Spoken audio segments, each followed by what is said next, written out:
The little boy aimed at the caterpillar on the wall, but the stone ricocheted and hit his friend square in the head.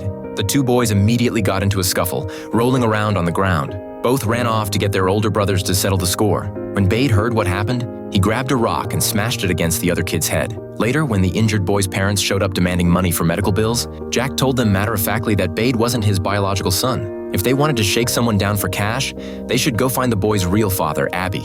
The parents figured he had a point and went knocking on Abby's door instead. But Abby pulled out the family records and flat out denied being Bade's father. Left with no other options, the parents hauled away every piece of furniture from Jack's house. Ever since learning Bade wasn't his biological son, Jack had grown bitter and disillusioned. He dumped all the household chores on his wife. Emma dolled herself up, hoping to use her looks to convince Abby to acknowledge their son and help pay off their debts for old time's sake. But Abby not only refused to admit any connection to Bade, he beat Emma and chased her away like a stray dog.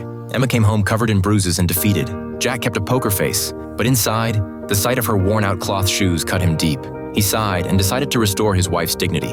The next day, Jack went down to the river for a drink of water, then headed straight to the hospital to sell his blood again. With the money, he bought back all their furniture and got Emma a brand new pair of shoes. To celebrate their reconciliation, he took the whole family out for pork buns. But watching Bade's excited face only made Jack's blood boil. He called the boy outside and told him to go eat roasted sweet potatoes at his grandfather's place instead. Pointing to the needle marks on his arm, Jack said he'd sold his blood just to keep food on the table.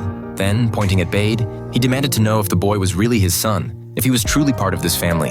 Bade had no choice but to trudge off to his grandfather's house. That day, Abby collapsed while driving. The doctors diagnosed him with a rare form of encephalitis, practically untreatable.